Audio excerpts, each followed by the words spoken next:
Thank you. Thank you. Thank you. Thank you. Let's remain standing since we're up. Let's charge the environment where we will do the work today, and just affirm with me, I was born for such a time as this. Come on, say it again. I was born for such a time as this. I was born to wake it up. I was born to shake it up. I was born to live it up. Come on, say, I was born to wake it up. I was born to shake it up. I was born to live it up. High five 3 people and say, let's do this thing. Come on, tell them, let's do this thing.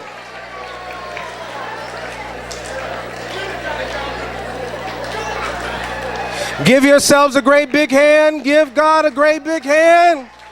Come on and celebrate.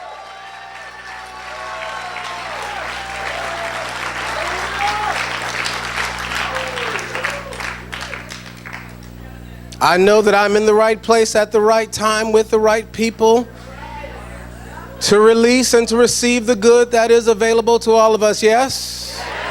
Yes. And we were born for such a time as this.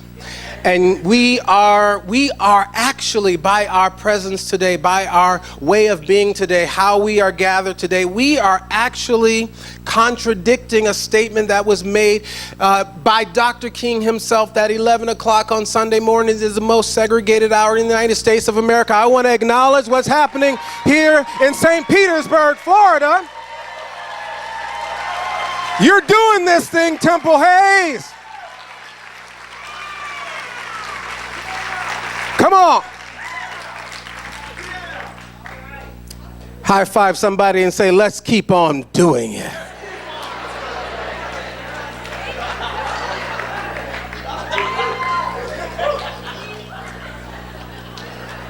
It takes bold, daring, and courageous leadership to counter a world that seeks to straitjacket us into a suit of mediocre conformity.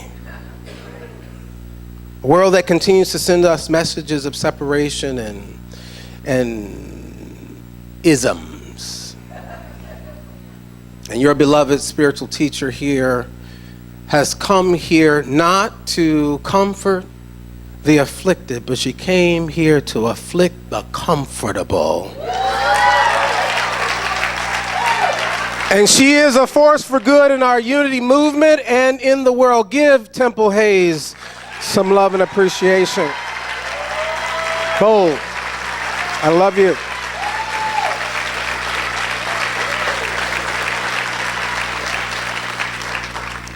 I bring you greetings from your conscious kissing cousins in Sacramento, California, Unity of Sacramento. You are so welcome to be with us at any point you make your way on the left coast of life. As we contemplate this time in history where we are, and as we've chosen to look at and lift up some of the heroes and sheroes of African descent, I want us to hang on the words for a minute of the words of James Weldon Johnson. Because to be assembled such as we are in this place right now, and what we're building here very intentionally, a price was paid. He writes, "We have come over a way that with tears has been watered. We have come treading our path through the blood of the slaughtered. Out from the gloomy past till we now stand at last where the white gleam of our bright star is cast. We have come over a path that with the blood of the slaughter. And I guess what I want us to start out with in this moment, this unique time that we're living in today, is to recognize that this did not ride in on the wings of the casual. This that we are doing here in public in St. Petersburg did not come on the shoulders of the comfortable.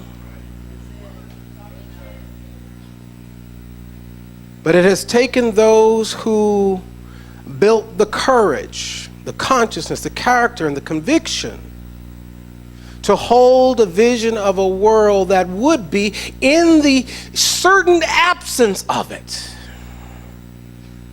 And now we are heirs to that legacy.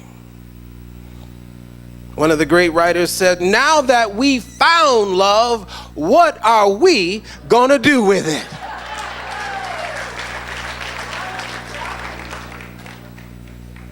So we have this unique opportunity to receive the baton that has been given to us and to forge and forward a future for those that are behind us.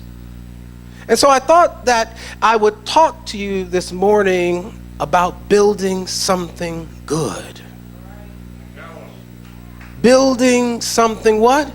Good. Building something good.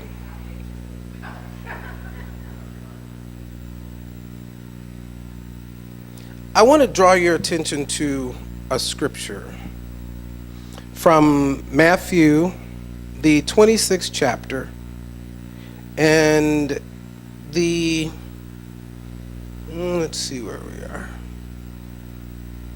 the 20th verse. And when it reads, when it was evening, he reclined at the table with the 12. And as they were eating, he said, truly I say to you, one of you will betray me. And they were very sorrowful and began to say to him one after another, is it I, Lord? He answered them, he who has dipped his hand in the dish with me will betray me. The Son of Man goes as it is written of him, but woe to the man by whom the Son of Man is betrayed. Is it I? Is it I? It is very easy for us in the safety of this room to celebrate diversity, to champion inclusion, to congratulate ourselves on the length and breadth of the journey that we have taken to co-create a world that works for all of us. It's easy for us in the safety of this room to identify and walk alongside Temple Hayes. In the safety of this room, under the cover of this sanctuary, the journey is easy. But when given the opportunity to stand alone or to stand in private, we must be willing to cross-examine ourselves with the question, Lord, is it I?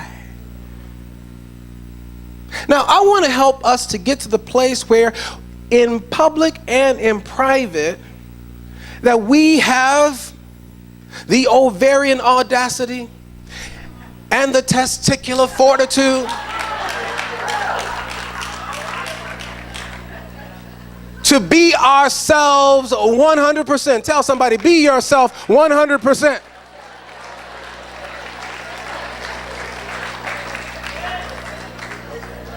I said it. To be ourselves 100% in public and in private.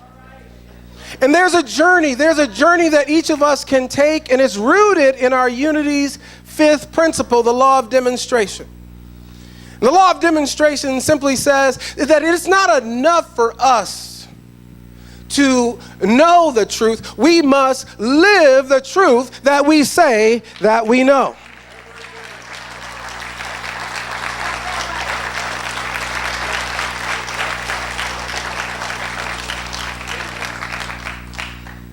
And in the safety of this sanctuary, when I am gathered among the many, it's easy to know the truth. So how do we get there? How do we build something good? We begin to build something good by building up the consciousness, the mindset, the heart set, to see that it can happen in the microcosmic so that it can occur later in the macrocosmic.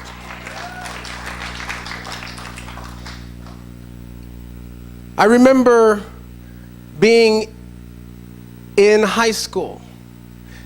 I remember I had a dream to go to Morehouse College while in high school.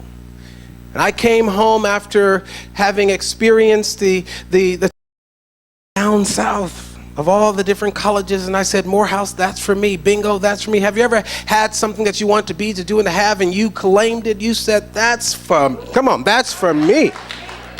Have you ever met somebody, you looked at them and you said, that's, for me? Are you sitting next to somebody that you've already claimed that ain't yours, and you say, come on, look straight ahead at me now. Look, don't give yourself away.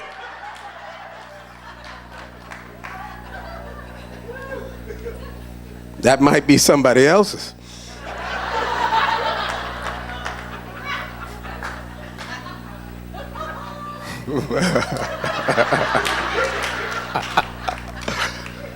But something about it was for me.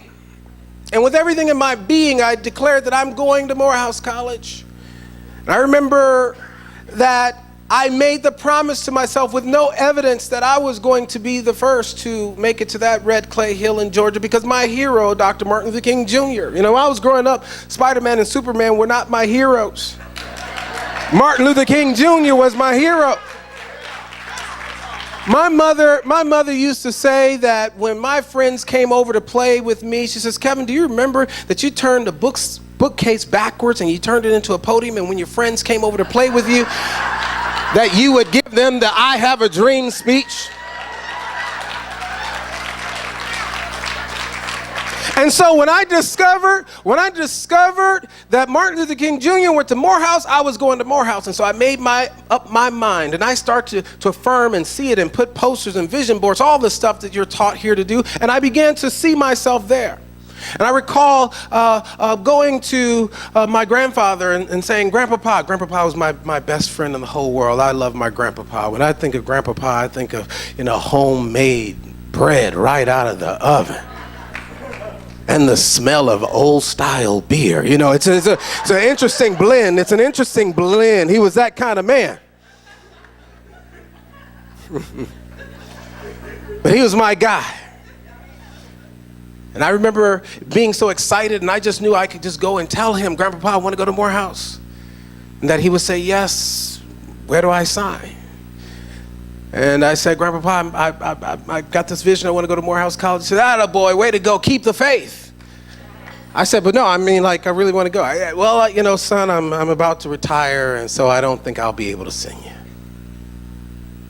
And so I had made the promise to myself that I was going to Morehouse, and after a bridge of incident and about 10,000 Sundays at church, hearing that I can be what I want to be, do what I want to do, have what I want to have, if I could tap into the presence and the power and the love of God within me, I went to my famous minister, Johnny Coleman, and said to her, can I sit and talk with you? I want to go to Morehouse College. And she says, you want to go to Morehouse? I said, yes. I said, and I've been coming to church every Sunday. I've been serving time. 3 Sundays a week. 3 services a Sunday for years since I was born. This wonderful Unity Church. And I said, this is my dream. And I don't have the money. My parents don't have the money to send me. Will you send me? She says, will you make me proud? I said, yes, Mother, I will make you proud. And then she said 4 words that changed my life. She says, go get my purse. You got to have somebody in your life.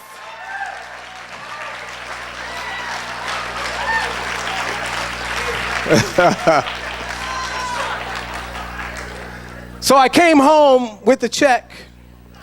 I went to see Grandpapa. I said, Grandpapa, I'm going to Morehouse. He said, that's the spirit, son. You got to keep the faith. You got to see it. You got to believe it. I said, no, really, I'm going to Morehouse. I know, and that's what I want you to do. You got to affirm it and know it. I showed him the check. Grandpapa, I'm going to Morehouse. I said, son, you're going to Morehouse.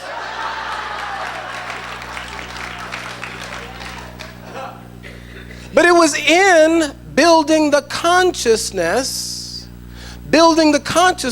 for something that I wanted for myself. We cannot press out powerfully in a public way for others until we can demonstrate and prove to ourselves that these principles work at the individual level.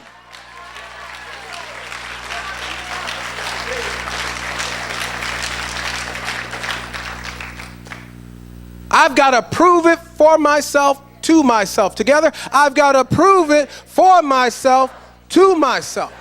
But when you prove it for yourself, to yourself, you begin to build more confidence. You begin to build the strength of imagination to see that it's possible to share this same consciousness with others. You start having confidence in yourself. I know that it works because I, worked it. I recall being given an opportunity to be there for someone not very long ago. And the person had experienced her boyfriend, her fiance, commit suicide because of the dip that took place in the recession, and his business was heavily challenged financially, and he did not see a way out, and she was on her way to follow him. And so I had an opportunity to share with her, wait a minute. That this is just the beginning for you. You are not here on accident. You are not a mistake of history. You are meant and sent to be here, and because you are meant and sent to be here, the sender has some business for you. The sender has stamped and approved you, certified you, fortified you, and is ready to commission you to build something good. I want you to think about it for a minute. After the Creator created everything, everything that I made is good and very good. Do you remember the source gave itself a cosmic pat on the back? Gave itself a celestial high five after looking over all that it made, but somewhere we have the arrogance to disagree with the Almighty. Somewhere we've picked up in the memo that we're not smart enough, we're not intelligent enough, we're not powerful enough, we're not capable enough. Somewhere we get the message, and so we start building our lives out of fear rather than out of love. Out of fear rather than out of faith. And so just in the nick of time, I was able to transfer my consciousness to her. And she's still on the planet to talk about it, doing great things. I don't know what brought you in today. I don't know what compelled you to be here today. I don't know what you're working through, you're going through. But I want you to know that you are here to build something good.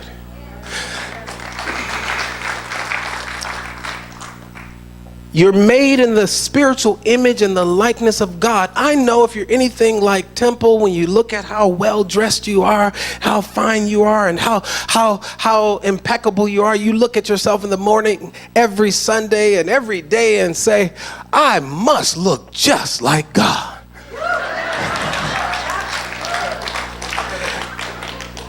Do you do it? You got to try it on a little bit. But there's something to that. There's something to awakening, coming into the awareness that I am rooted in something bigger than myself. And so I start to bloom outside of the individual I and start to move into the collective we. And I start to live for something more than my set of circumstances. I start to live to be a way that the presence of God can be expressed in the earth school, in the earth plane. So all of the values, all of the knowledge, all of the wisdom that we're gaining here on Sundays, the moment of truth is coming. And what must we do to get that? Number one, we want to establish constant, conscious congruence. And this will give you courage. Constant, conscious, congruence, and this will give you constant, conscious congruence. It will give you courage. But I have to always remember, I have to start at the root of my principles that I am made in the spiritual image and likeness of God, meant and sent to do something good with that power. I've got to start there. That's my starting point. That's always my starting point. Tell somebody nearby, you're still just like God. Tell them you're still just like God. You're still just like God. You're still just like God. You're still just like God. No matter what you've gone through, no matter what's happened to you, you're still just like. The more practice you get at this, eventually, when in that moment, that truth taps on your door. Yeah, you're just like God. Yeah, you believe that we're all one. Yeah, you believe in co-creating a world that works for all. Well, how are you going to deal with it at Thanksgiving? Talk to me today. When that relative who comes over, who is still stuck in the 1800s,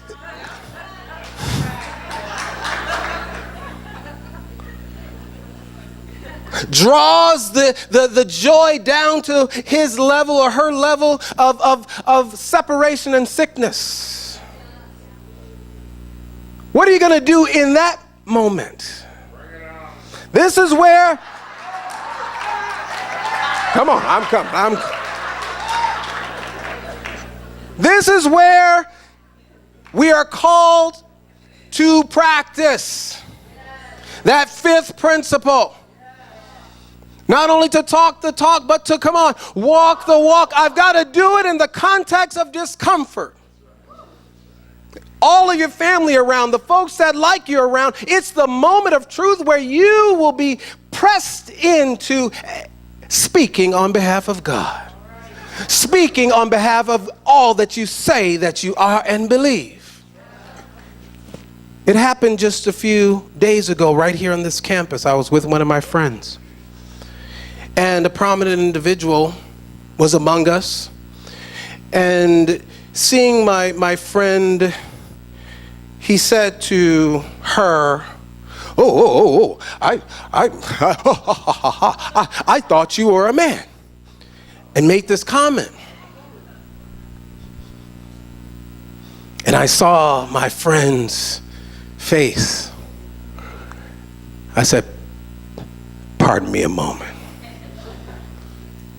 And I went out and pulled the gentleman aside and said to him, did you notice how what you said was painful and offensive to my friend? Would it be all right with you if you refrained from that type of behavior, especially in public in front of others, because you know that this is a woman?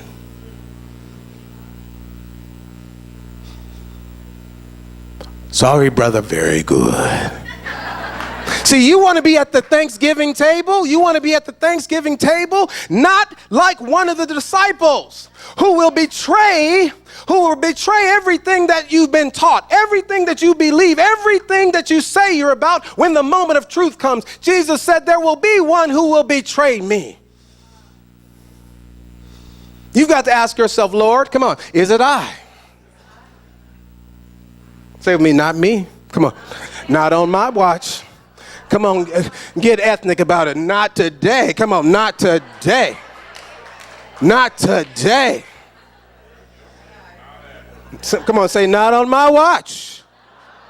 This is what we're being called for. You see, there's a difference between the world and the planet. And the world that has been presented to us, the world has been presented to us as one of fear and separation and division and hurt and pain. The one we're trying to birth has to be bigger than the one we've been presented. And it's going to take a few of us to mount up. To mount up. And in these uncertain times, be the certainty. Be the stability in the midst of the storm. Be the courage that is required to change the world. Right on. I slept good that night. It gets bigger though. I've just been given the time signal. So I'm winding it down. Today, you all have an important meeting after service. I want to draw your attention to and just acknowledge Science of Mind magazine. They cover our work in Sacramento. So if you want to get a sense of more, read the Science of Mind, this edition. But let me wrap up, okay? It gets bigger.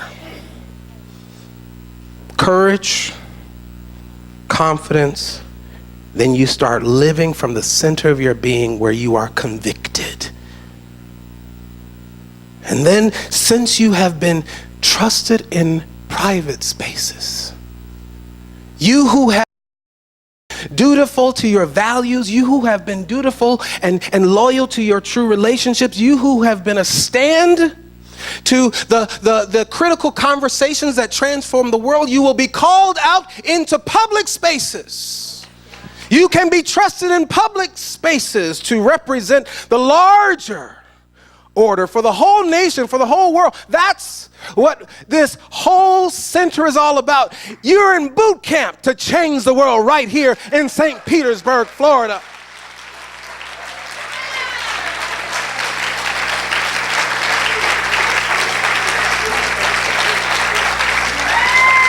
You are the one.